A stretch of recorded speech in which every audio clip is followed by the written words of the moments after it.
Amen. Amen. Apesi Nzambe merci. Nzambe abolingo. Amen. Nzambe oyo asali biso grâce. God die ons heeft gezegend. Tomona dimanche alelo. Dat op deze zondag zijn aangekomen. Amen. Amen. To prier Nzambe. Laten we bidden. Kombo na yo elonga nanga. Kombo na yo elonga nanga. Kombo na yo. Kombo na yo elonga. Kombo na yo elonga. Kombo na yo elonga. Yesu. Kombo na yo elonga. Kombo na yo elonga. Kombo na yo elonga. Yesu. Kombo na yo solution nanga. Kombo na yo solution nanga. Kombo na yo solution. Kombo na yo solution. Kombo na yo solution. Yesu. Kombo na yo solution. Kombo na yo solution. Kombo na yo solution. Yesu. Kombo na yo makasi nanga. Kombo na yo makasi. Kombo na yo makasi. Kombo na yo makasi. Yesu. Kombo na yo makasi. Kombo na yo makasi. Kombo na yo makasi. Yesu. Namo na yo Yesu. Namo na yo. Namo na yo Yesu. Namo na yo. Nasimba yo Yesu. Nasimba yo. Nasimba yo Yesu. Nasimba yo. Kainalanda yo Yesu. Nalanda yo. Kainalanda yo Yesu. Nalanda yo. Oh yembela. Alleluia. Yembela. Amen. Yembela. Alleluia. Alléluia, Amen. Oh Saint Jola, Alleluia. Saint Jola, Amen. Saint Jola, Alleluia. Alléluia, Alléluia, Hosanna, Alléluia. Hosanna. Alléluia, Hosanna na Yahweh, Alléluia. Hosanna na Yahweh, Alléluia. Hosanna na Yahweh, Alléluia. Hosanna na Yahweh, Alléluia. Hosanna na Yahweh, Alléluia. Hosanna na Yahweh, Alléluia. Hosanna na Yahweh, Alléluia. Hosanna na Yahweh, Alléluia. Hosanna na Yahweh, Alléluia. Hosanna na Yahweh, Alléluia. Hosanna.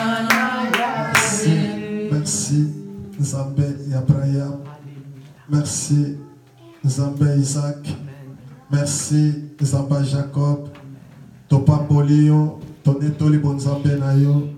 Liboso na yo, tomoni Nzambe mon côté. Oya kokani na yo. Nasima na yo pe azalite. Nzambe oya kokani na yo. Papa oza kaka yo moko. Kaka yo moko kela likolo pese. Kaka yo moko kela biso. Kolo Yesu Masia. Yo nde toye kotombola kombo na yo. Na dimanche ya lelo nesika oyo Seigneur. Toye kotombola yo tombama. Prêtre Nzambe ozali kotalisa biso bolingo na yo. Bolingo na yo ezali koumela. Nzambe likolo bomoi na biso. Yango tobosana ka mokolo ya lelo te Seigneur. Ata toke bisika nyonso. Ata tosali nyonso. Kasi toyeba kete mokolo na dimanche ya lelo. Eza mokolo ya repos Seigneur. Eza mokolo epesamela biso. Pona kosanga na Nzambe.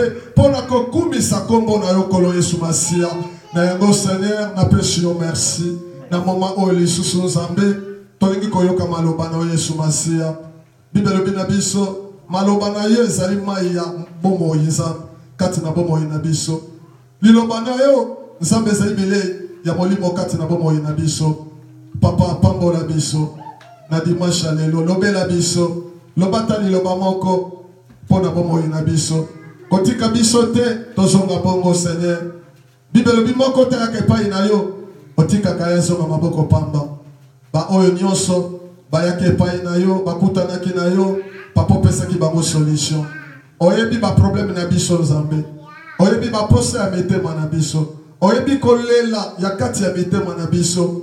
Solution na biso ezaka epai na yo kolo Yesu Masia. Papa tokabi mama ona maboko na yo. Nzambe tikete nyonso tu. Nzambe kolobela biso na dimanche lelo. Nzambe pambola biso. Tobi mama boko pamba te. Pambola bandeko nyonso. Ba mama ba papa bana Nzambe. Oyo batelemi liboso na yo. Oyo baye pai na yo Nzambe. Baye ko perdre batana bango te. Baye penza lesiko pona koyoka yo. Nzambe oyo zali liloba. Oyo Bible lobe commence mettre la parole. Seigneur, lobela biso Nzambe. Consoler biso à travers ya maloba na yo Nzambe na dimanche ya lelo. Papa na bebisi nguya nyonso mabe. Nyonso Nzambe kopesa lokumu te na mama oyo nyonso yaka Nzambe pona kopebisa maloba na yo na repousser yango ke de mosika na biso au nom puissant de Jésus-Christ de Nazareth. Topamboli monene na yo zwanke mbolokumu pe masanjo lezo ngepai na yo na kombo na Yesu Masia de tobondeli boye. Amen. Amen. Amen. Amen. Tosimba ba Bibel na biso. Laten we ons Bijbels vastnemen. Tosimba Bibel na biso. Ons Bijbels vasthouden. Totanga na livre ya Matthieu. We gaan lezen in het vers van Matthäus. Matthieu chapitre 11. Matthäus 11. Verset 27. Vers 27. Matthieu Matthäus. Chapitre 11. Vers 11. Verset 27. 27. Levons-nous pour écouter la parole du Seigneur. We recht staan om het woord van God te horen. Matthieu chapitre 11, verset 27. Matthäus 11, 27.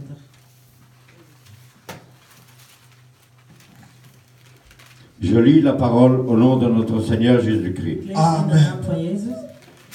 Mon Père m'a tout donné, et personne ne connaît le Fils, si ce n'est le Père.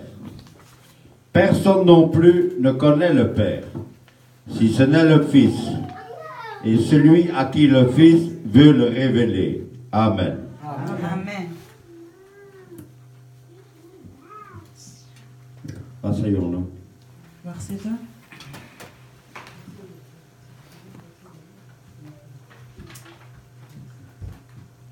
Amen. Amen.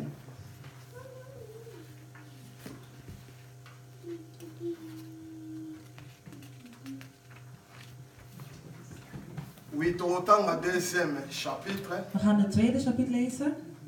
1 Pierre 1 Petrus chapitre 5, 5, verset 7. verset 7.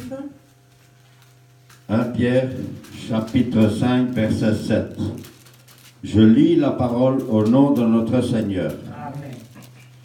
Déchargez-vous sur lui de tous vos soucis, car lui-même prend soin de vous. Amen. Tozo comme chapitre nyonso.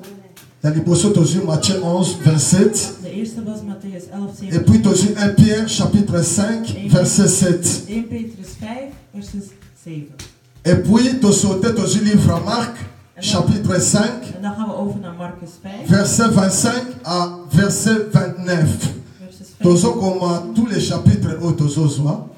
Et ça très important.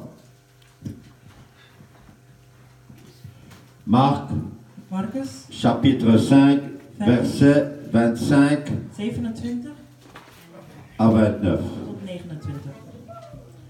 Or, il y avait une femme atteinte d'hémorragie depuis 12 ans. Elle avait beaucoup souffert entre les mains de nombreux médecins.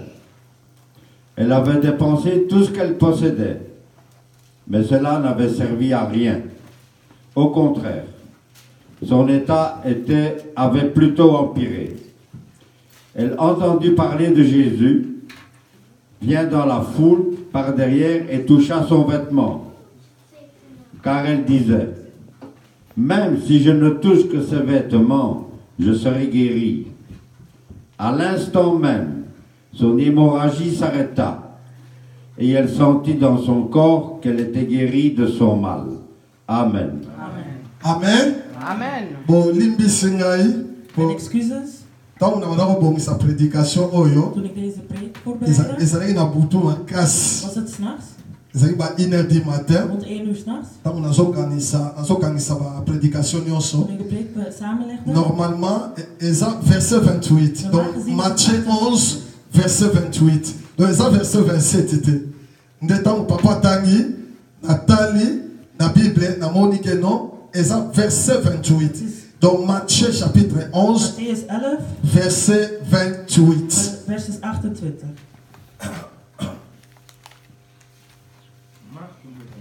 Non, Matthieu chapitre 11, Matthäus 11, verset 28. verses 28.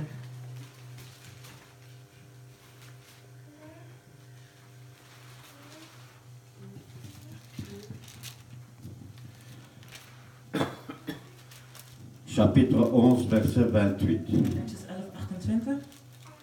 Je lis la parole au nom de notre Seigneur. Ik lees in de naam van Jezus. Venez à moi, vous tous qui êtes fatigués et courbés sous un fardeau, et je vous donnerai du repos. Amen. Amen. Voilà. Donc, Nzambe apambola liloba na ye. Dat God deze woord bezegent. Message oyo tolingi to partager. Het bericht die we gaan delen Et ça c'est un message oyo ezali très important. is een zeer belangrijk bericht. Pona bisoba oyo Voor Nzambe asali grâce wie God heeft gezegend po tokutana esika oyo. om deze dag te zijn. Amen. Amen. Alors, thème na biso elelo tozo parler. Het thema van vandaag Et ça thème moko eza très efficace. is ook een zeer belangrijk thema. Thème na biso ezali venez à moi vous tous Kom allen naar mij qui étaient fatigués et chargés. die afgemat en belast zijn. Yango eza thème na biso Dat is onze thema ya dimanche ya lelo. van deze zondag. Tobosana yango te. Laten we niet vergeten, Soki tobimi als we naar buiten gaan batuni yo na nzela en ze vragen jou op straat, balobeli nini na église over wat hebben we gesproken in de kerk, po biso bana na nzambe want wij kinderen van God, tobosanaka mingi, we vergeten veel. tobosana makambo bateyaka We biso, vergeten wat we gepreekt werden. mais okoyebisa bato En boye je zal tegen mensen zeggen e yesu masiya dat Jezus, alobi toya epai na en ye zij kom allen naar mij, biso bato oyo tokomi fatigue ieder die afgemat is e tokomi charge. en belast is. Yango eza teme na biso Dat is onze thema ya dimanche ya lelo. van deze zondag. Oyebi ntango nazotanga message oyo Toen ik dit bericht las, nalobi na mokili oyo zei ik op deze wereld toza na motu moko te is er geen één persoon oyo maloba oyo ekobima na monoko na ye. Die dit woord kan zeggen in zijn mond. Soki kaka Yesu Masiya te. Als het niet Jezus is. Alléluia. Amen. Oyebi lelo. Weet je, vandaag. Esa na bato ebele. Er zijn veel mensen. Akozala na probleem. Die een probleem kan hebben. Probleem wana ezolekela ye makasi. Het stijgt hem over zijn hoofd. Azoyeba te nini asala. Hij weet niet wat hij moet doen. Aza na solution Hij te. heeft geen oplossing. Neti lisolo pro na biso François Betty. Zoals het verhaal die onze meneer Frans zei. Ya ser wana na kati ya bis. En die zuster in de bus. Azangaki solution. Had geen oplossing. Aza na solution te. Geen oplossing. Même ici abandai kolia. Ook al at ze. Même ici abandai komela. Ook al dronk ze. Mais eloko ezalaki na kati na ye. Maar ze had iets in haar. Bien aimé. Abandai kozwela yango solution te. Kreeg daar geen oplossing voor. Yango. Daardoor. Epusaki akota na bis. Dat zorgt ervoor dat ze in de bus stapte. Na As. In Assen. Emema ye ti na gare Loste. Tot Aas reed. Pe boyi kokita. En dat ze niet wou afstappen. Lisolo frère François. Het verhaal van de Frans. Oyebi ebongisami na mateyo na bongisaki lelo. Dat is perfect met wat ik vandaag ging Tango azoloba yango. Toen hij dat zei. Ah, nazokumisa Nzambe. Was ik God aan het bedanken. Ngabima Nzambe. Ik zei God. Ya solo. Echt waar? Maloba ototeyaka. Het verhaal dat we over. Ewutaka na bapansa bomoto na biso te. Komt niet uit onze eigen gedachten. Ewutaka pense pai na yo. Komt van u. Po oyo nga na bongisaki. Dat ik had voorbereid. Yango ndeko azali kotémoigner yango. Hetzelfde wat hij nu aan het getuigen is. Nzambe pambola ser wana. God bedankt die vrouw. Alléluia. Zegen die vrouw. Nzambe pambola ser wana. God die vrouw zegent. Ser wana zwa mwana. Dat die vrouw een kind krijgt. Amen. Amen. Alors, bien aimé, tolanda message au malam. Laten we kijken naar dit verhaal. Yesu Jezus. azobenga bato. Hij riep mensen. Landa bien, Yesu azobenga bato. Jezus riep mensen. Alobi boya epai na ngai. Hij zei, kom allen naar mij. Bino bato yo bolembi. Ieder die afgemat is. Bino bato bolembi. Ieder die afgemat is. Nayebi te. Ik weet niet. Probleem nini elembisi yo. Wat probleem jou vermoeit. Ngai nayebi yango te. Ik weet het niet. Alobi bino bato boza chargé. Hij zei, ieder die belast is. Alobi boya epai na ngai. Kom allen naar mij. Alobi nakopesa bino repos. Ik zal u rust geven. Bien aimé, il faut koyeba. Het is belangrijk om te weten. Mongongo nini oyo ezobenga. Welke stem je roept. Eza très important. Dat is heel belangrijk. Po soki Want als oza na matoi ya molimo te. je geen heilige oren hebt. Ozoyoka mongongo oyo ezobenga yo En je te. hoort de stem niet die je roept. Eza très difficile. Dan is het heel moeilijk. Ba problème oyo oza na Met de yango. problemen die jij hebt. Ozwela mo solution. Dat je daar een oplossing voor krijgt. Mais soki oza na matoi ya molimo. Maar als je heilige oren hebt. Oyokaka mongongo ya En Nzambe. je hoort het stem van God. Yoko comprendre na dimanche ya lelo. Dan ga je op deze zondag begrijpen. Nani oyo abengi ngai. Wie je roept. C'est ça le problème à biso ba Dat chrétien. is het probleem van ons christenen. Est-ce que mutu azobenga biso? Weet je, de persoon die ons roept. Aza mutu to aza Nzambe? Is hij een persoon of is hij God? Yango eza motuna na biso na dimanche Dat ya is de lelo. vraag van vandaag. Mutu alobi venez à moi vous tous qui De étaient persoon die zei, fatigués. kom allen naar mij toen die afgemat is. Est-ce que azali mutu? Is hij een persoon Bien aimé to azali of Nzambe? is hij God? Oyebi lelo Weet je, vandaag tozo vivre yango. leven we het. Eza na bato Er ebele zijn veel mensen, lelo vandaag de dag, bazoya epai na die Nzambe. naar God komen. Bazoya epai na Die Nzambe. komen naar God. Tango bango bazoya epai Yesu Masiya. Terwijl dat ze naar God komen, bazali koya na baproblème na bango. komen ze met hun problemen. Mais tango bango Op bazongaka, het moment dat ze teruggaan, bien aimé, bazongaka toujours gaan ze terug. na baproblème na bango. Altijd met hun eigen probleem. Yango eza problème Dat is het probleem ya biso ba van chrétien onze christenen. ya lelo. Van de dag van vandaag. Or Bible ezoloba na biso De Bijbel zegt, mutu moko te ayaki epai ya Yesu Masiya dan zegt een ieder die bij hem komt, atikaki ye azonga hij heeft bongo hem laten gaan zoals hij is gekomen. bato nyonso oyo bayaki epai na ye Die bij hem is gekomen, Yesu Jezus, apesaki bango heeft solution. een oplossing gegeven. Alléluia. Amen. Bazwaki solution Van de oplossing ontvangen. oyo Yesu apesaki bango. Die Jezus hun had gegeven. Mais bien aimé, nalingi lelo Nzambe apesa yo solution. Ik wil dat God je vandaag een oplossing geeft. Ya ba problème oyo oza na yango. Alle problemen die je hebt. Ya ba problème Op alle problemen. oyo yo ozomona penza nga na Waar suki. jij ziet dat je niet meer verder kan. Nakokoka lisusu Je te. kan niet meer. Mais lelo Maar vandaag, à travers door ya message oyo dit bericht, Nzambe azopesa yo repos. gaat God je rust geven. Alléluia. Amen. Oyebi problème ya Nzambe eza nini? Weet je wat het probleem is van God? Problème ya Nzambe eza problème ya kondima. Het probleem van God is het probleem van geloof. Nzambe God, asalaka na esika fulu eza te.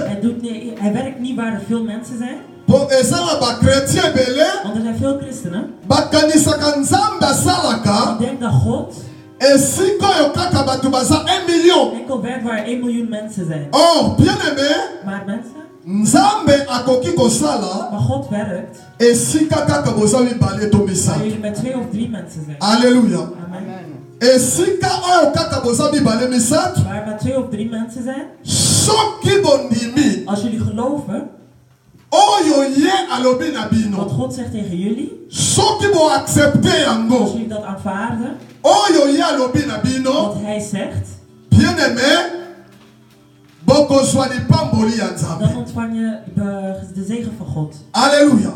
Amen. Tomoni na 1 Pierre We zien in 1 Petrus 5:7 5, 7. Bible alobi déchargez-vous sur lui de tous vos soucis car lui-même prend soin de vous. Awa tozomona We zien hier, Yesu azali kobenga biso toujours. Jezus die komt altijd. Alobi to décharger Hij zei ontlast je ba souci na biso al je zorgen epai na ye. bij hem.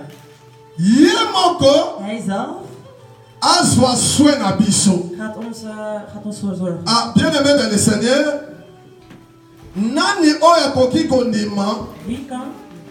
kozwa ba problème na yo. We willen jouw problemen nemen. Ndenge toza na mokili oyo. Want we zijn in deze wereld. Nani akoki kondima Wie yango? kan het willen Bien aimé azwa ba problème na yo. dat hij jouw problemen neemt? Azwa mikumba na yo. Dat hij al je lasten neemt? Eza na bato ebele, Er zijn veel mensen bien aimé bazala na ba problème. die problemen hadden, Bazwa ba problème na bango, die een probleem hebben genomen. balingaki bakabola ngo na baninga na bango ya Ze motema. wou delen met hun hartsvrienden. Eza na bato Er ebele. zijn veel mensen Azwa ba problème, die zijn problemen heeft genomen. mais ba problème wana Maar zijn problemen, akoma kosentir po azala mwa calme. hij dacht van omdat ik kalmte wil hebben, Il faut à partager yango na dat moto. ik het deel met iemand. Mais eza na bato ebele mpe Er lelo, zijn veel mensen vandaag bien aimé baza desi. die ontlast zijn. Moto ya partageaki problème na ye, Veel mensen waarmee je hebt gedeeld, akei koyoka yango lisusu quelque part. het ergens anders gaan horen. Aregrete.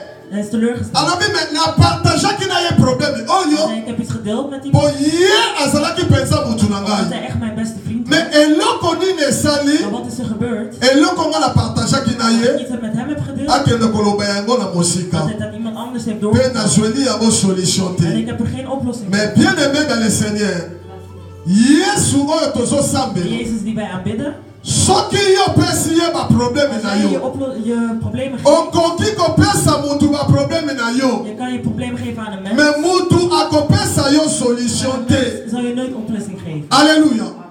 Okoki kopesa mutu, yoka na bande lisusu, Luister, ik ga opnieuw beginnen. okoki kopesa mutu Je kan aan iemand ba problème na yo, je problemen geven, ndenge tolobi mikumba na als yo. we zeggen jouw lasten. Bien aimé mutu, Een mens, mutu kaka mutu gewoon een mens, een persoon, akoki kopesa yo solution kan je te. nooit een oplossing geven. Po bien aimé, ba problème oyo Bible ezoloba na biso. Want de problemen die in de Bijbel staan, Fatigue oyo vermoeidheid die hier staat, eza teke ndenge dat ezalaka. is niet de vermoeidheid zoals Obimaki oke Bruxelles, dat je naar Brussel bent gegaan, otamboli journée mobimba, dat je de hele dag hebt rondgestapt, oye na ndako, dat je naar huis bent gegaan okomi en dat fatigué. je moe bent.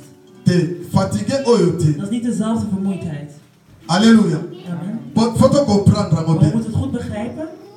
Que osalaki misala moko Je ebele, hebt veel gewerkt die dag. alors osali ti okomi Je hebt fatigué. gewerkt totdat je moe was. Te fatigue oyo eza yango Dat is niet te. dezelfde vermoeidheid. Fatigue oyo Yesu De azoloba, vermoeidheid waar Jezus over bezig is. eza penza na motu, Echt een persoon aza na baproblème na kati ya vie na die ye. echt problemen heeft intern in zijn E leven. baproblème En wana die problemen ekomisi ye fatigué, hebben hem moe gemaakt. Echt vermoeid. elembisi ye, Volledig uitgeput. aluki Hij basolution, heeft oplossingen gezocht. azwi solution te. Geen oplossing ontvangen. Yango moni Bible En elobi, daardoor zegt de Bijbel, mutu akoki koyamba baproblème na yo te. niemand kan jouw problemen ontvangen. Alléluia.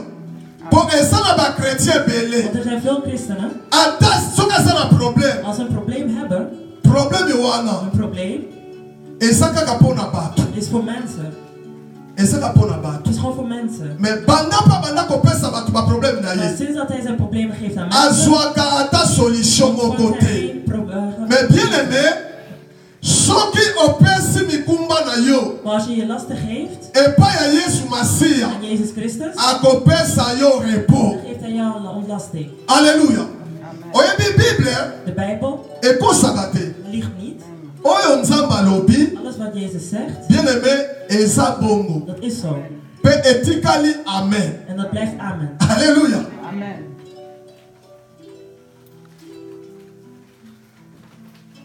Lelo, même ici tosambela nzambe, Vandaag de dag ook al bidden we God. toza na mikumba na biso. We hebben veel lasten. Mikumba eza Er ebele, zijn veel lasten. elongwaka te. Het gaat niet weg. Lelo bana na nzambe, Veel kinderen van God, ndenge bayaka, hoe ze komen, ndenge bazongaka na baproblème na dan bango. gaan ze ook terug met hun problemen. Oh, nzela ya Yesu Maar de weg van God eza nzela moko, is een weg. soki okoti yango Als je daarop loopt, oyaki na je baproblème, komt met je problemen, ye azongisaka motu bongo dan te. werkt je niet terug zoals je was gekomen. Yesu apesaka solution Jezus geeft oplossingen. na motu nyonso oyo aye epai na ye. En wie niet bij Bien aimé, na dimanche ya lelo, deze zondag, problème nini oyo oza na yango, welk probleem heb jij?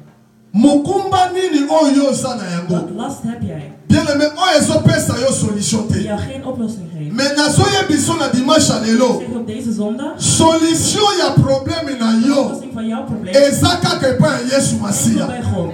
Eza na motu moko Er te, is niemand bien aimé, na se ya mabele op oyo deze aarde akoki kopesa yo solution die jou een oplossing kan geven. to akoki kopesa yo Die repos jou rust kan geven. na baproblème oyo oza na Alle problemen yango. die jij hebt. Se confie baproblème na Je yo hebt problemen epai ya Yesu aan Masiya. Jezus Christus. Alléluia. Amen. Amen. Pesa baproblème no epai ya Yesu Je hebt Masiya, problemen aan God. ye nde aza solution, Hij is je oplossing. akopesa yo solution, Hij zal je een oplossing geven. akokitisa yo mikumba na yo, Dan zal je ontlasten. akopesa yo repos. Dan zal je rust geven. Pourquoi tozotika yango epai ya Yesu te? Waarom laten we het niet aan God?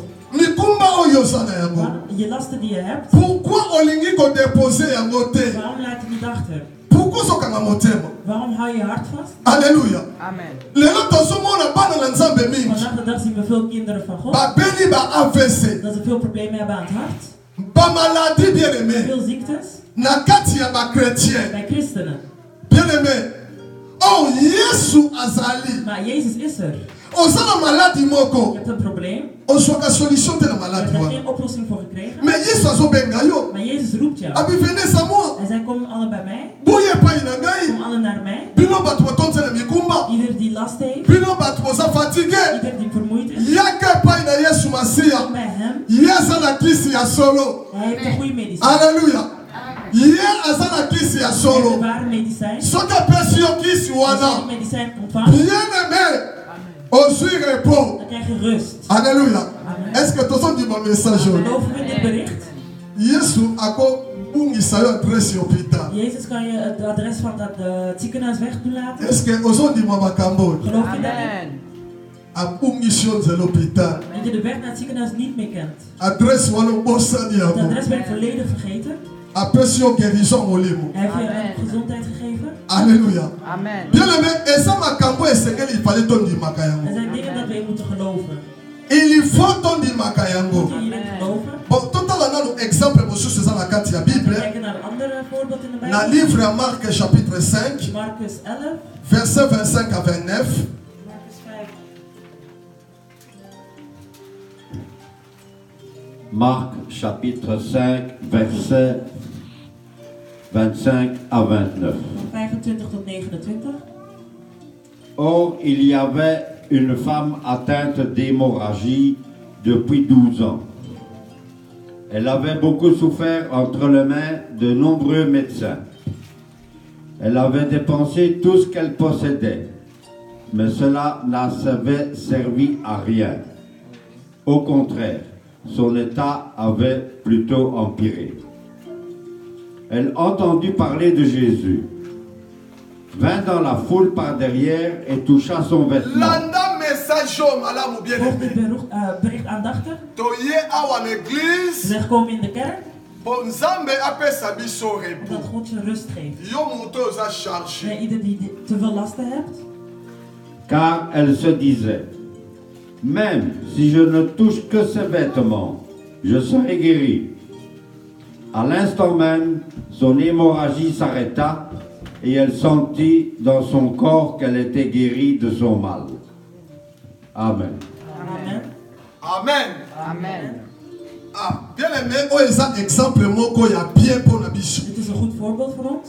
Na oyo totangaki, Dat we hebben gelezen. oyo Yesu alobi venez à moi vous tous, En zij komen allen bij mij, qui étaient fatigués, chargés, vermoeid en belast. et je vous donnerai les En ik repos. ga je rust geven. Bien aimé, tomoni na kati ya Bible, We zien nu in de Bijbel, ezalaki na mama er moko, was een vrouw azalaki na problème ezalaki die sérieux. een serieus probleem had. Mama wana awumelaki na maladi wana mingi. Ze had die ziekte heel lang. Maladi nini oyo mama wana azalaki Welke na? ziekte had zij? Mama oyo azalaki na maladi ya makila. Deze vrouw had een ziekte van vloeien. Makila ezalaki kobima mama Ze oyo. bleef maar doorbloeden. Mama oyo azalaki mama moko lokola impur, bien Het was een aimé. persoon die niet... Akoki jamais kozala na bato. Zij kan niet met mensen zijn. Donc koloba ata bofandi na ye na table bozolia. Dan zit je met haar te eten aan tafel. Ata bozolia na ye. Te eten aan tafel. Mais esika oyo Maar afandaki. waar zij is, Makila ezobima blijft ye. doorvloeien. Soki atelemi. Als zij zich recht zet, bokomona na kiti oyo dan zit op de afandaki. stoel waar dat zij zit. Makila esopani wana. Vol met bloed. Memi na mbetu. Ook in het bed, Esika ye azalaki waar kolala. zij lag te slapen. Na mbetu na ye. Datzelfde bed, mbetu wana ebandaki kotonda na makila. vol met bloed. badra oyo ebandaki kofinika. De dekens die zij ebandaki kotonda na makila.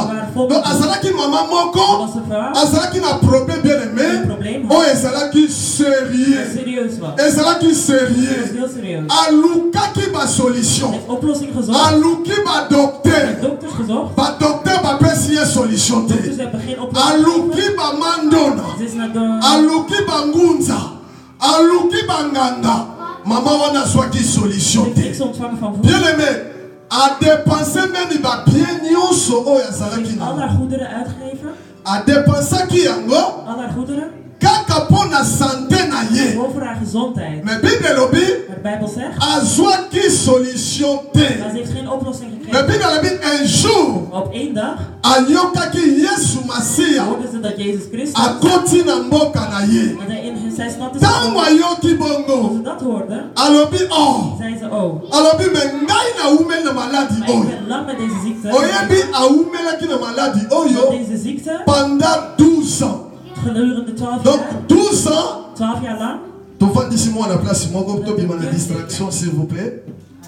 S'il vous plaît, toza na moment très We important. zijn op een belangrijk moment. makambo tozobunda nango mpenza. Probleem vechten. nazaso nazoteya namonaka lokwa mikumba bato etikala Als wa ik het zie, dan wil ik dat alle po lasten toza bato ya weggeven. baproblème Er zijn mensen ebele. met problemen. or eloko ekopesa biso Wat solution ons een oplossing kan eza geven, kaka parole de Dieu. is het woord van God. po toza na temps ya bamosoir te, We zijn niet op het moment van gekomen. toza om na te temps ya doen. baprophétie ebele te. Ook niet van veel grand prophétie ya nzambe eza kaka parole de De Dieu. ene profetie is oyo kaka tozoyoka bien die we aimé horen. soki tomettre yango en Als we pratique dat in Amen. praktijk zetten, nzambe apesi biso repos. geeft God ons rust. Alléluia. Amen. Bien aimé dans le Seigneur, Bible lobi mama oyo awumeli pendant 12 ans. De vrouw is gedurende 12 jaar ziek geweest. 12 ans ya malade ya makila. 12 jaar lang ziekte van bloed. Mais mokolo ye ayokaki Yesu. Maar toen ze hoorde dat Jezus Akoti na kati ya mboka na in haar ye. stad is gekomen, Alobi ngai. zei ze, oh ik Na nyokwami na maladi oyo. heb lang afgezien van deze ziekte. Bambula ebele. Al deze jaren, Naza na solution te. nooit een oplossing gegeven. Na luka ba Ik docteur. heb dokters gezocht, Bapesa na solution maar te. mij niks gegeven. Po ba problème oyo kati bien De aimé. problemen van binnen, Ezalaka na solution te pa ba de docteur. oplossing bij de Oyebi dokter. docteur atraitaka mutu nini? Weet je, hoe weet je Docteur ako traité yo mwa maladi moko bosa. een kleine ziekte kan Mais hebben? ezala ba problème mosusu. Maar er zijn sommige problemen, Bien aimé, okopesa o pa docteur te. als je dat niet aan de dokter geeft, So bande o pa docteur. als je bij de dokter gaat, Amoni olokoko malade. dan ziet hij dat je psychische problemen Po hebt. yaza na kisi ya problème wana Want te. hij heeft geen medicijn voor jouw probleem. Omoni problème oyo ozala Die yango. probleem die jij hebt, Problème oyo ozala yango. probleem die jij hebt, Exemple kwa problème au frère François alobi. voorbeeld van Dr. François, Docteur abotisaka. een dokter geeft je kind, Mais apesaka maar mwana. hij geeft je geen kind. Alléluia. Alléluia. Amen. Na mo toza distrait na otelemisa bino totelami na kombo na Yesu Als Masiya. de rechts staat, Totelami na Yesu Masiya. als de rechts staat, Tozo prier Nzambe. laten we bidden. Tozo telema molimo ya distraction. Tozo bengana yango tobondela kombo na Yesu Masiya. Tobengani yo molimo ya distraction. Tobengani yo na kati ya église oyo. Bima kende mosika na kombo na Yesu Masiya. Seigneur besprit nyonso oyo ekoti ya mabe Seigneur oyo ekangi bana na yo Nzambe po ete kolo bazala kolingana tie na bengani yango ekende mosika au nom puissant de Jésus-Christ de Nazareth topamboli yo Nzambe poza malamu na kombo na Yesu Masiya. Amen. Amen. Tovandi, merci beaucoup. Dank u wel. Papa, tu peux diminuer un peu. Mag misschien muziek uitzetten?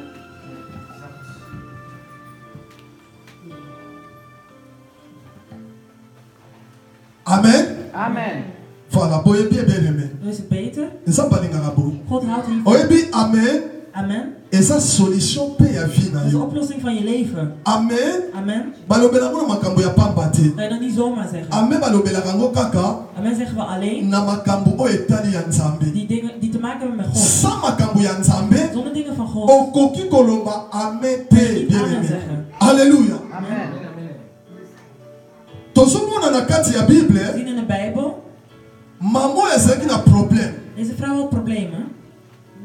Lokola problème oyo oza nango Dat lelo. is het probleem die jij hebt vandaag. Problème na yo Jouw probleem ekokani na problème mama oyo is azalaki na. gelijk aan het probleem van deze vrouw. Peut-être ya yo ekoki koleka Misschien jouw probleem is groter oyo mama oyo azalaki dan na. deze vrouw. Mais bien aimé, oyebi ndenge nalobi eza na baproblème mosusu. Weet je, er zijn sommige problemen. Docteur akoki kopesa yo solution Dokter te. kan je geen oplossing geven. Problème wana Dat probleem, moto akoki kopesa yo de solution persoon die een oplossing kan geven, eza kaka Nzambe. alleen God. Lokola problème ya mama oyo Dat is het probleem van deze vrouw. bato bakokaki kopesa ye solution Mensen kunnen te. daar geen oplossing geven. Adepensaki meme babien na ye nyonso. Alle goederen uitgeven, Babien nyonso azalaki alle nango goederen die ze had, adepensaki yango. is volledig Mais uitgegeven. Bible elobi Maar de Bijbel zegt, bisika nyonso adepensaki babien wana vooral dat ze goederen heeft azwaki uitgegeven, solution te. heeft ze geen oplossing Mais gegeven. mokolo ye akutanaki na En de Yesu dag dat ze met Jezus is ye gekomen, moko na kati ya motema in na haar ye eigen lichaam, in haar eigen abandi hart, koloba heeft ze gezegd, alobi soki nga nakei als ik daar ga, na touche elamba ya Jésus Christ de Nazareth alobi nakozwa zal guérison. ik een oplossing krijgen. Nanu azwi guérison te Als ze niet genezen mais werd, na kati na ye azali koloba maar in haar soki hart, nakei kodepose als ik daar naartoe ga, likumba na ngai epai ya motu wana ngai nakozwa repos. rust krijgen. Bien aimé, makambo na Nzambe Dingen van God, eza makambo fo kozwa yango je sérieux. moet het serieus nemen. Nzambe ya Bible De Bijbel van deze, de Ti God van deze lelo. Bijbel aza Nzambe na yo is nog altijd de God van jou. et puis aza Nzambe En na is ook ngai. mijn God. Amen. Oyo asalaki epai ya mama Wat oyo heeft gedaan met deze vrouw, abongwani na ye hij is te nog altijd niet veranderd. akosala yango mpe epai na Hij yo kan het ook doen bij jou. akosala yango mpe epai na Hij kan ngai. het ook doen bij mij. Problème na biso eza nini? Welk probleem is het? Na moment oyo bien Op dit aimé moment, welk probleem? eza problème ya kondima Is het probleem van geloof. kozala na foi Geloof hebben. même si ozomona Yesu Masiya Ook te al zie je Jezus niet, mais oza na kondima maar je gelooft, ke baproblème oyo naza na het yango probleem die jij hebt, mutu moko akopesa ngai repos dat iemand je... eza kaka Yesu en dat is Masiya. alleen Jezus Christus. Soki yo ndimi yango Als jij daarin gelooft, nzambe apesi yo repos. dan geeft hij jou rust. Alléluia. Amen. Amen. Lelo toza na ba repos te bien aimé. Vandaag de dag hebben we geen rust. Omona moto mosusu babon iye kaka babondelaka Ze mpona bidden alleen église. voor hem, elke keer. Oyebi eza mabe hè? Dat is niet goed. Kaka yo kaka. Alleen jij. Bato bapriaka kaka mpona yo. Elke dag bidden ze voor jou. Mpona yo kaka. Alleen jij. Bato mosusu mpe basi balemba Er yo. zijn andere mensen die al moe zijn van jou. Oyebi bato mosusu bapaster wana oprie mpona bango. Sommige pastoren bidden voor Po mensen, eza basecret ministère. omdat het geheimen zijn. Naprieka mpona ye Laat ik po gewoon bidden voor hem. moto ngisi achangeaka ata bongaka Zodat ze mij te. met rust laat, maar ze verandert ook niet. Natia ye kaka loboko Dat kaka. ik mijn hand op haar leg. Oh bien aimé. Nzambe God, soki opesi ye motema na yo als je je hart aan hem geeft oza na kondima epai na en je nzambe gelooft in hem, probleme nyonso oza nango na vie na elk yo probleem die jij hebt in je leven, akopesa yo dan zal solution. je een oplossing geven. Nzambe oyo tosambela De God die wij aanbidden, omoni nzambe oyo naoteya niet de yo God waar ik over preek. nazoteya fu nzambe te Ik praat niet over een valse God. omoni na podium oyo Die op deze podium, toza na eloko mosusu te na nsima ya we nzambe hebben wana niks anders achter God. donc naza kaka Ik ngai ben hier alleen. na yesu oyo En nazoteya yo Jezus waar ik over preek. nazoteya yo vrai Ik nzambe spreek over de echte God. donc eza problème yo croire Er is een geloof, je moet na gewoon moment geloven. oyo yo ndimela yesu Op het wana moment dat je erin gelooft, oyo azobenga yo oya na mikumba na yo dat je bij hem komt, epai na ye te ontlasten, po ye apesa yo repos dat jij rust ontvangt. soki yo ndimi kaka Als jij erin gelooft, olobi bonga nandimi yesu en lelo zegt ik geloof in God vandaag, nandimi ye ik geloof in hem, po kondima yesu maar geloven in Jezus, elingi koloba koaccepte parole na ye wil zeggen aanvaarden van zijn woord. kondima yesu masiya Geloven in Jezus donc Christus. problème nyonso tu Elk probleem oyo nga naza na yango ik heb, nakopesa yango epai ya yesu geef ik aan masiya hem. na bapriere na yo In mijn gebeden ozopesa nzambe mikumba na yo geef je al je last aan hem. po eza na bato Want ebele er zijn veel mensen bapreferaka soki aza na baproblème die eigenlijk liever aloba nde na bato ke aloba na nzambe praten over een probleem. oh bien aimé soki oza na problème Als je een probleem hebt, lobela nzambe ko praat met God. nzambe aza na besoin ya maloba na yo God heeft jouw woord nodig. nzambe aza na besoin apesa yo repos God wil je rust geven. alleluya Amen. yo soki ozwi problème na libala Als na jij een yo probleem hebt in je huwelijk, olobaka na libanda praat je bij iedereen. bato wana lelo Al die mensen, bakoma koseka couple na ze yo beginnen je uit te lachen. mais soki ozwaki problème na libala na Maar yo als je jouw huwelijksprobleem opesaki yango na nzambe God had gegeven, nde nzambe asapesa dan solution zou je al lang een oplossing ontvangen hebben. alleluya Amen. oyebi biso bachrétien lelo nazoyeba De te christenen van de dag van vandaag, ik snap un het. chrétien Een christene apréférera problème na ye wil liever met zijn aloba problemen yango epai ya bato bij mensen erover ke praten. aloba yango epai na En nzambe met God over praten. bien aimé so oza na bitidi wana Als je die gewoonte hebt, tika stop daarmee. eza mabe Dat is een slechte gewoonte. amen Amen. mwana mwasi oyo abikaki Deze vrouw werd genezen. aye akoti na kati ya Ze bato is tussen het menigte gegaan. adusoli na se ya bato Tussen alle menigte. te esika yesu azalaki Tot waar Jezus was.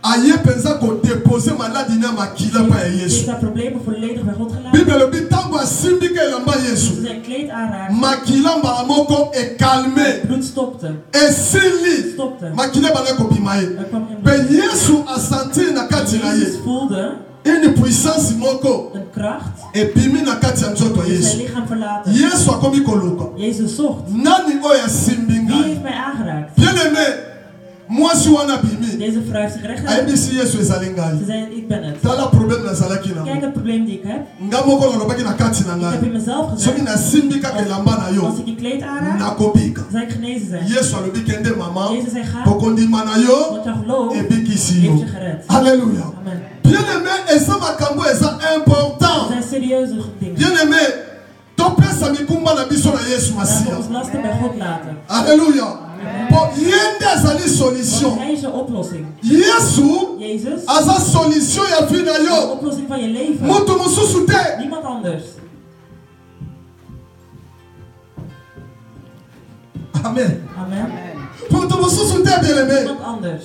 oyo akopesa yo Die een solution oplossing kan geven soki yesu te als hij het niet is. yesu kaka Alleen Jezus. nalemba kobeta batémoignage na nga nalemba yango etikala kaka esengo na kati ya motema na God ngai woont in mijn hart. lelo De dag van vandaag. lelo ngai Vandaag ik. so nazomona bakoko na ngai Als ik kijk naar mijn kleinkinderen. namona koko Ik zie kleinkinderen. Salomon botelinga koko Salomon heeft 2 kinderen. nazotala Ik kijk ernaar. nabi nzambe Ik zeg God. nzambe aza malamu God is goed. napesa mikumba na ngai epai na Ik heb ye mijn last aan hem. ngai Ik, napesa mikumba na al mijn ngai lasten zijn bij hem. epai ya yesu masiya Bij Jezus Christus. soki naza na problème Als ik een probleem heb, nabetaka masolo mpa bato te ik praat er niet over met mensen. napesaka mikumba mpa ya yesu Laat mijn lasten bij mpo Jezus. mutu akokoka komema mikumba na yo te bien Niemand kan aimé je lasten dragen. alleluya Amen. mutu akoka te Niemand kan het aan. akoka te bien aimé Niemand kan dat aan. akoka te Niemand kan dat aan. amen Amen. même mi paster Zelfs de pastoor. akomema mikumba na yo Kan te je lasten niet dragen. akoka te Kan dat niet. paster Pastoor. akokomema mikumba na yo Kan je te lasten niet dragen. le seul mutu De enigste persoon. oyo akokumba mikumba na yo eza kaka jésus christ de nazareth ye kaka bien aimé Alleen hij. nazoteya yo na dimanche ya lelo Spreken de dag van vandaag. mutu mosusu te Niemand anders. eloko mosusu te Niks anders. zwa mafuta oyo Geen olie. ekopesa solution te Oplossing kan geven. zwa project oyo Geen zakdoek. ekopesa solution te Oplossing kan geven. zwa mai oyo Neem deze wijn. ekopesa yo solution te Oplossing kan geven. mais solution na Maar yo je oplossing eza kaka epai ya yesu masiya Christus. ye kaka Alleen mutu hij. mosusu te bien aimé Niemand anders. pesa mikumba na yo Geef je last aan hem. epai ya yesu masiya Aan Jezus Christus. problème na yo eza nini Ja, wat zijn jouw problemen? problème nini ezoderange vi na yo Welk probleem stoort je leven? problème nini ekale vi na Welk yo probleem stopt jouw leven? po vi nekende liboso Je te leven niet vooruit kan. eza na mutu moko Er is één persoon azobengo na moma die je oyo vandaag roept. alobi yo ye epai na Kom ye bij hem. alleluya Amen. oyebi nzambe na Weet ngai je, de God waar ik over praat. soki nazoprepare mateya nasimbi bible Als ik preek voorbereid en ik hou de Bijbel vast. nayebaka oyo nzambe azopesa ngai Weet ik wat God mij geeft. akolobela mutu moko Hij zal voor één persoon praten. alleluya po nzambe alobaka pamba te bien God aimé praat niet zomaar. soki nzambe alobi Als God praat, seke alobi na ntina dan zegt hij voor alingi abikisa mutu hij wil moko iemand genezen. tokozwa exemple mosusu We nemen nog een voorbeeld. na livre ya mark chapitre 10 Marcus 10, verset 46 à 52 45 tot 52. Marc, chapitre Marcus 10, 10, versets de 46 à 52. van 46.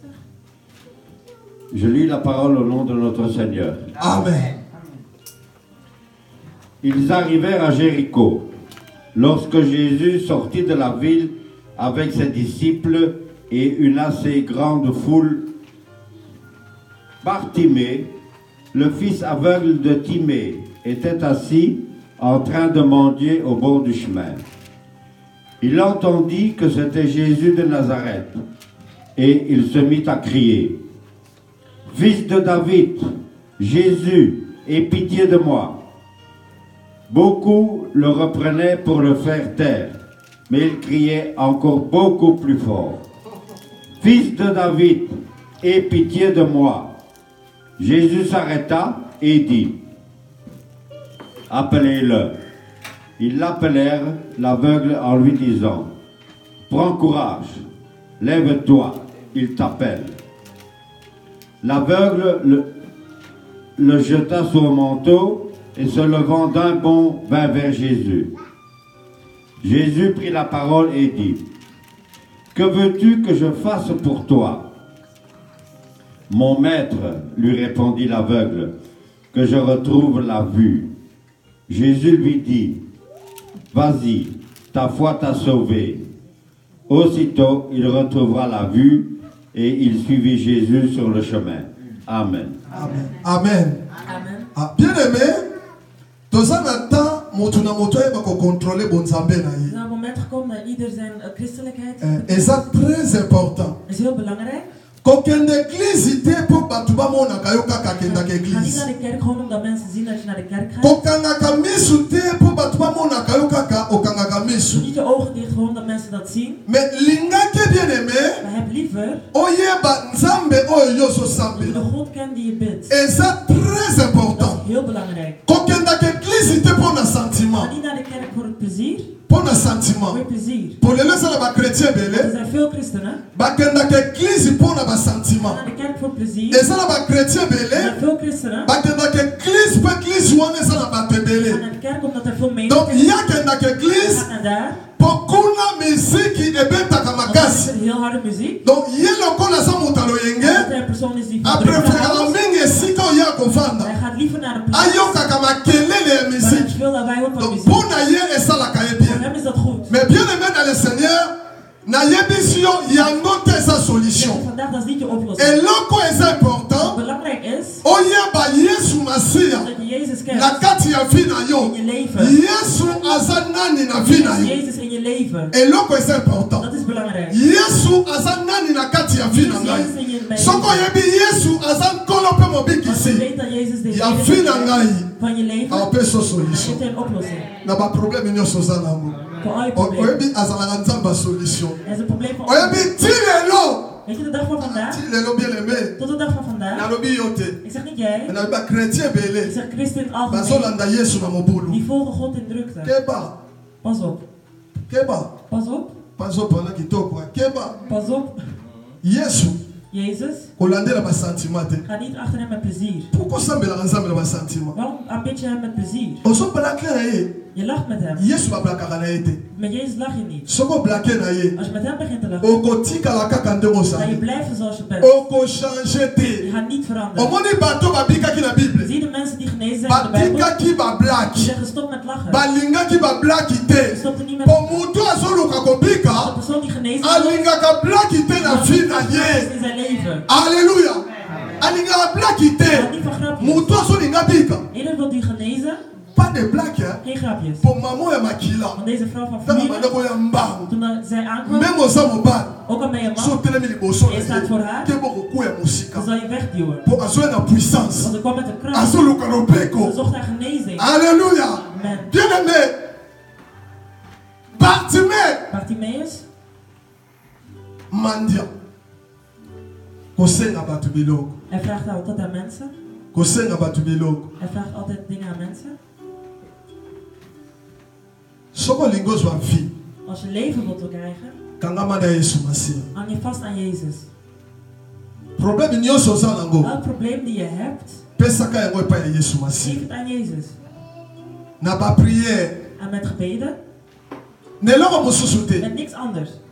Yesu Jezus basololaka leka na prière. praat alleen met hem via het gebed. Omoni bandeko oyo. Zie deze mensen, Bango bazwaki chance die hebben het geluk ya gehad komona Yesu om oyo. Jezus zo te zien in het Lokola mwasi na biso ya Zoals makila. deze vrouw van familie, Lokola Bartimée. zoals Bartimaeus. Mais lelo Maar de dag van vandaag, ngai na yo ik en jij, tokomonaka Yesu na molimo. wij zien Jezus in het geest. Mais mpo tomone na Maar molimo om in het geest te zien, il faut tozala na vie de prière. moet je een gebed hebben. Beaucoup prier. Veel bidden. Yango alobi prier sans cesse. Daarom bidden zonder stop. Alobi bobondela botika te. Blijf doorbidden zonder te stoppen. Bokobondela na kotika te. Bidden zonder te stoppen. Eza na mokolo Dus moko op één dag, oyo kotushe lamba Yesu als je het Masiya. kleed van Jezus zal Na aanraken. mokolo moko bien Eén aimé. dag, Oyo kotushe lamba na het kleed ye. van Jezus zal aanraken. Soki yo tiki no Maar prier, als je stopt met bidden, okosimbela lamba Yesu je te. zal nooit het kleed aanraken. Otushe yango Je te. zal het nooit aanraken. Ndeko okozwa solution Je te. zal geen oplossing ontvangen. Ozwa solution te. Geen oplossing. Moto apriaka te. Iemand die niet bidt, Aza na solution heeft te. geen oplossing. Na vie na ye bien In zijn aimé. leven.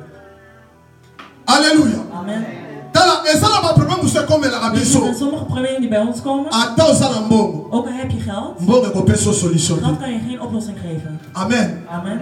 Moto akopesa solution. Iemand die een oplossing geeft, Eza kaka Yesu. is alleen Jezus. Bartimée ntango amoni Yesu Bartimaeus toen naar Jezus akoti na kwam, Jericho. in Jericho, Bible elobi de Bijbel zegt, Bartimée ayoki. Bartimaeus heeft het Mais gehoord, abandaki komona te. hij zag niet. Ntango ayoki Toen hij hoorde, makelele ya bato hij hoorde het menigte, atuni hij vroeg, alinga yeba hij wou weten, makelele oyo nazoyoka waar komt dat au vandaan? juste eza nini Wat is dat? bayebisi ye Zeiden tegen hem, na matoi na in ye zijn oren, meme isa bandaki komona ook al was te hij blind, bayebisi ye makelele ozoyoka zei dat lawaai die je hoort, eza jésus christ de Jezus nazareth Christus van Nazareth. ye nde azali Hij koleka komt langs, bato bazali kolanda ye volgen hem. Bartimée na kati na Hij ye is in zijn hart. bien aimé quand même parole de Dieu peut eyaka biso Het woord van God moet ons spreken. toza bachrétien ndenge nini Wat voor christenen zijn we? toyaka na mikumba na biso pa ya yesu Met ons lasten mpe bij God. tozozonga na yango En we gaan zo terug. oyaka na basusi na yo Kom met je probleem. pendant 12 ans Dat je zorg van pendant 15 ans 15. susi wana elongwaka Al te die zorgen blijven. non bien aimé eza mabe Nee, dat is slecht. il faut tosantaka Je mpenza moet echt voelen. nayaki epai ya yesu Ik ben bij Jezus gegaan. yesu apesi ngai En hij heeft me repo een oplossing gegeven. alleluya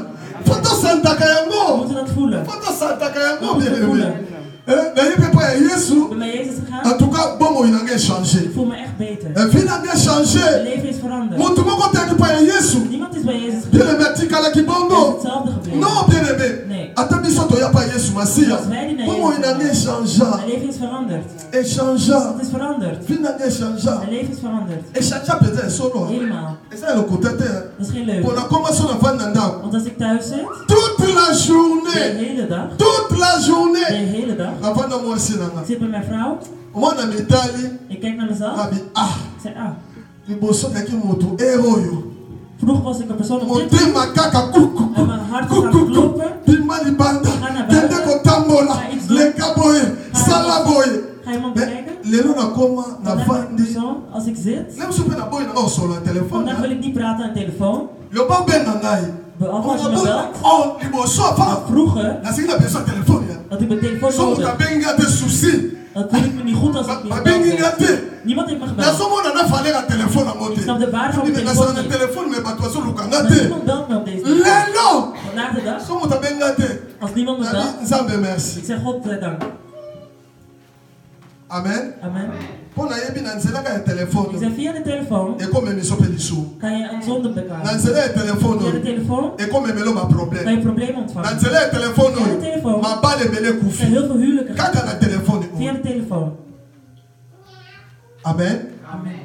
Telephone ezelo ma be. Dus telefoon is slecht. N'époque na biso tant to ya rapporto. In onze tijd toen we in Europa zijn, Eza na biloko mibale. er waren twee dingen Oyo tobanda kokima na Afrique. die we weg waren in Afrika. Ezalaki Dat is een telephone telefoon na balettre. en brieven. Po banda kobeta bato oyebi telephone Weet je, een telefoon, ekobebisa cerveau na het yo. kan je hersenen verstoppen. Okosolola na moto ya Je mabe. bent met iemand aan het praten die slecht is. Ozalaka no bien. Je was goed. Oyebi ntango tosololaka makambo Weet je, ekota als na je kati praat, ya dat gaat in je hersenen. telephone oyo. Een telefoon. Mais nalobi te ke oyo yambaka telephone Je te. zegt niet, neem die telefoon niet meer Nalobi op. bongo te. Dat zeg ik Po niet. esalaka bien mundele Dat asala. is goed dat blanke mensen Mais hebben. il faut yeba Maar je moet weten, nani oyo yo kosolola na met wie ga je ye. praten, Po yeba bien aimé. Je moet weten dat. Mutu abetaka mutu. iemand met wie je al Soki abengi yo. dat je belt. Asala ntina te azwaka na Hij telefone heeft na geen yo. probleem dat hij je belt. Non, bien aimé. Nee, Po ezala mutu mosusu er zijn sommige mensen, alemba na ye kotonga. hij is klaar met altijd over praten van mensen praten. alingaka na lisusu yango te. Hij wil dat niet meer. Mais yo soki obengi ye Als jij hem belt, ozalaka na bitina kotanga bakomba begint bato. altijd te praten over mensen. yasa boy yango Hij is er al klaar alingaka mee. lisusu Hij wil te. dat niet meer. Alleluya. Amen.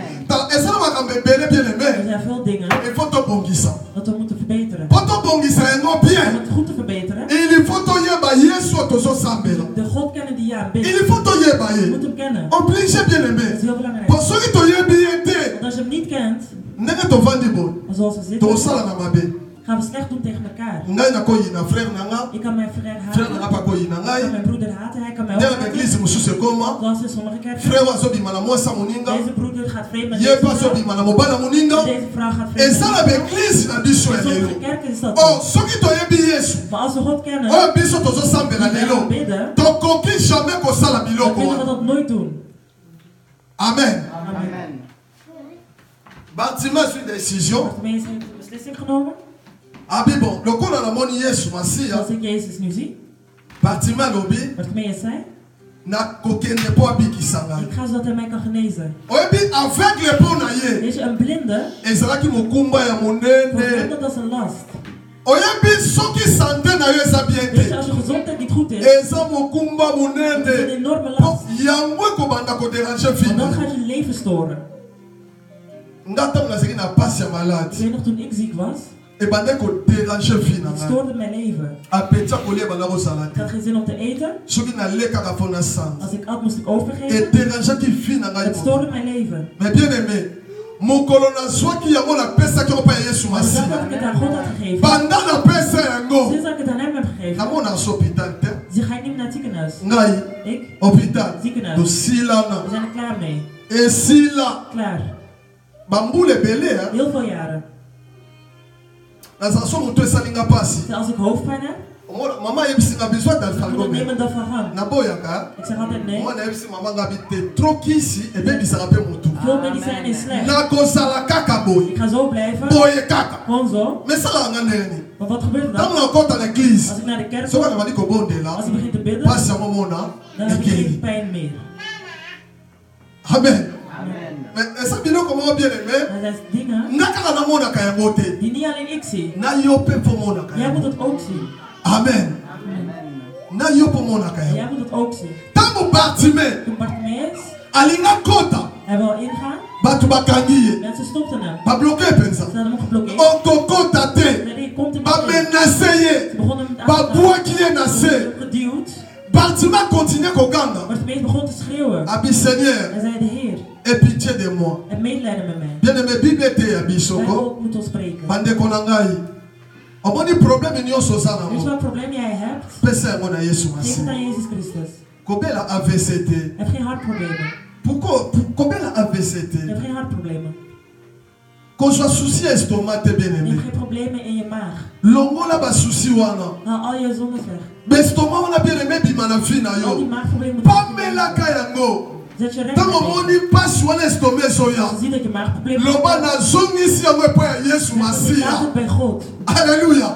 Oya pesa la solution. En die oplossing is. Zongisaka yango ko bandeko Geef langa. het terug aan hem. Tozo sambela. We bidden. Lelo sana ba chrétien belé. Dus vandaag zijn veel mensen Apriaka. die bidt. Mais souvent tana kata saki Als je na ye. kijkt in zijn zak, Baki se het belé. zit vol met medicijnen. Non, bien aimé. Nee. Toza na Yesu. We hebben Jezus. Yesu akufela yo. Jezus die gestorven is. Azo benga yo. Hij roept je. Abi venez à Hij moi. zei, kom allebei Pour bij tout ce qui était Ieder fatigué die moe is, et chargé. belast is. Azo benga yo. Hij roept je. Est-ce que okoso muto malamu lokola Kan Yesu? je hem het Na mokili o bien aimé. deze wereld? Nanga koki ko benga yo. Wie kan jou roepen? Yo so mikumba no pesa ye Dat je yango. ontlast bij hem. Ekosimba te bien Dat gaat aimé. niet gaan. Ekosimba te. Dat zal niet lukken. Alléluia. Amen. Esimba te bien Dat zal niet aimé. lukken.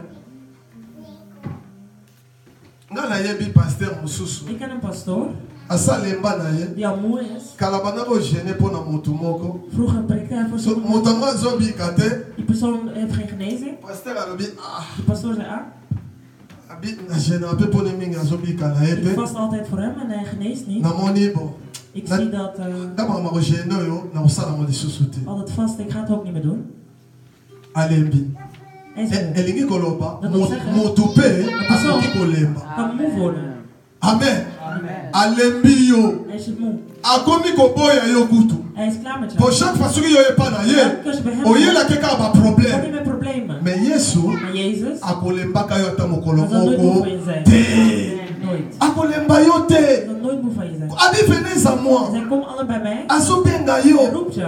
Tata malamu bien aimé. Goeie vader. Tokozwa muta malamu lokwa Yesu Masia te. Welke andere persoon gaan we krijgen? Aza kaka ye moko na mokili Hij is de oyo. enige persoon op deze Bien aarde. aimé. Soki namoni moto na Bruxelles. Als ik kijk naar iemand in Brussel, Namoni tata mo AVCB een tie vader die echt makasi. problemen heeft met hartproblemen. Ah, lokolo na loboko. Zijn hart, zijn Oyebi na tani na yoki mawa. ik kijk naar hem. Nabi oh AVC Al deze problemen, eyaka na ba die problème. komen met problemen. Etushaka moto pamba te. Het raakt je niet zomaar. AVC yaka na ba problème. Als je hartproblemen hebt, Soki ozokanisa mingi. komt er problemen. Oza na ba problème Je ebele. denkt veel na, Yango etushaka AVC. dat raakt je hart Mais aan. awa Yesu azobenga. Maar hier, Jezus roept Abi je. yaka na mikumba Hij epai. zegt, kom met al je lasten, Koma nango epai na kom ngai. tot bij hem. Nakopesa yo repos. Hij gaat je rust geven. Je prends na poko lelo. Geloof Bien me aimé. deze middag, Problème nyonso oza na een yango. probleem die jij hebt, Kobomba yango te. stop het niet. Yo moko Alleen jij, okokoka yango jij te. gaat het niet Po aankunnen. eza Want kilo. het is te zwaar. Okomema ba problème na yo Je te kan het niet bien. dragen. Okoka Je te. gaat het niet aankunnen. Mais eza na motu moko. Er is één persoon Oyo apesaka solution. die oplossingen geeft. Eza ka Yesu Dat Masi. is Jezus Christus. Ye kaka ndako pe soki. Alleen Hij. Amen. Amen. Bien aimé tokomi na suka. We zijn gekomen op het einde. Je crois toyoki o nyonso. We hebben gehoord Nzambe alobi na biso dat Jezus heeft gezegd tegen ons, na dimanche ya lelo. deze zondag. Alobi na livre Jean 15:5. Hij zei op Johannes 15. Alobi car sans moi Hij zei, zonder mij vous ne pouvez rien faire. kan je niks doen. Jean 15:5. Johannes 15:5. Alobi sans ye Hij zei, zonder mij vous kan jij ne pouvait rien faire niks doen. sans Jésus-Christ. Zonder Jezus Christus.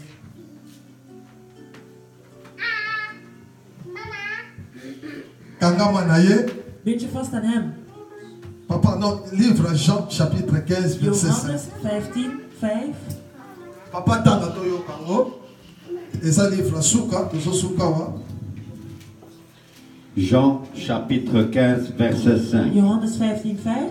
Je lis la parole au nom de notre Seigneur. Lees in de naam van Jezus. Je suis le cep, vous êtes le serment.